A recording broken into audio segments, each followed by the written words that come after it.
Bardoli national highway number 53 पर उवा गांव के पास एक दिल दहला देने वाला और बड़ा हादसा हुआ है। महाराष्ट्र स्टेट ट्रांसपोर्ट की दो बसों के बीच आमने सामने की टक्कर के कारण हुए इस हादसे में अब तक 7 से ज्यादा यात्रियों की मौत हो गई है, जबकि 21 से ज्यादा लोग गंभीर रूप से घायल बताए जा रहे हैं। घटना की सूचना मिलते ही सूरत डिस्ट्रिक्ट पुलिस सुपरिटेंडेंट एसपी और एडमिनिस्ट्रेटिव स्टाफ के साथ बड़ी संख्या में पुलिस मौके पर पहुंची। फायर डिपार्टमेंट की टीमों ने काफी मशक्कत के बाद बस में लगी आग पर काबू पाया। स्थानीय लोगों और रेस्क्यू ऑपरेशन टीम ने सभी घायलों को तुरंत इलाज के लिए पास के अस्पतालों में भर्ती कराया है।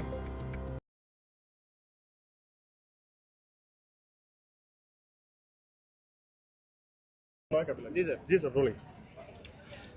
आज दुर्घटना बनी है एमां सूरत थी महाराष्ट्र पासिंगनी गवर्नमेंट बस जती हती अने महाराष्ट्रथी एक बस सूरत साइड आवती हती।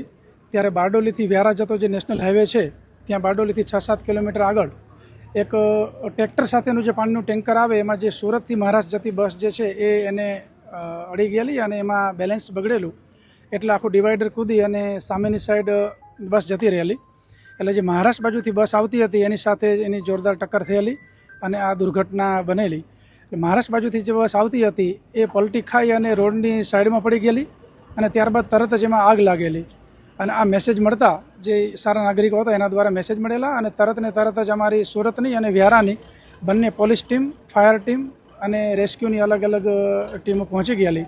એટલે જે લોકો ઇન્જર્ડ હતા એમને હોસ્પિટલ પહોંચાડેલા છે અને જે ખાસ કરીને જે બસમાં આગ લાગેલી હતી એ બહુ ગંભીર બાબત હતી એટલે તાત્કાલિક એને ઓલવી અને રેસ્ક્યુ કરી અને લોકોને હોસ્પિટલ પહોંચાડ્યા છે। સર કેટલા લોકોના મોત થયા છે, કેટલા ઈજાગ્રસ્ત છે હાલ હોસ્પિટલમાં? 7 લોકોના કન્ફર્મ થાય છે અને અમે હોસ્પિટલ સાથે સંપર્કમાં છીએ।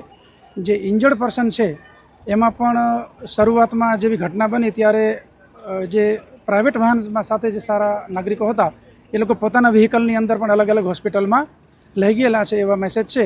એટલે અમારી અલગ અલગ ઇન્વેસ્ટિગેશનની 5 જેટલી ટીમો બનાવી હોસ્પિટલના સંપર્કમાં રહી, આરોગ્ય તંત્રના સંપર્કમાં રહી ઇન્વેસ્ટિગેશન કરી રહ્યા છીએ।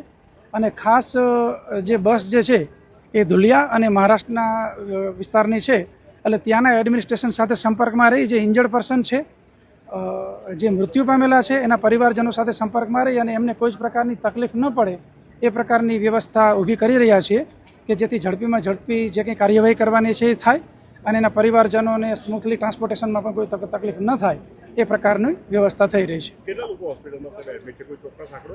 એ ચોક્કસ આંકડો હજી અમારી ટીમ એ બાબતમાં સક્રિય છે, અલગ અલગ હોસ્પિટલના સંપર્ક કરી રહ્યા છે।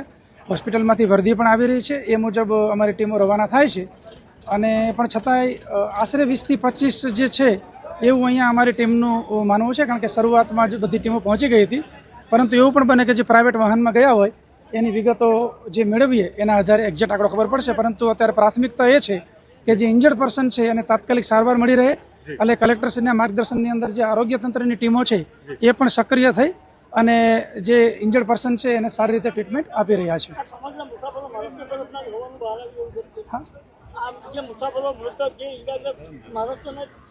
મોટે ભાગે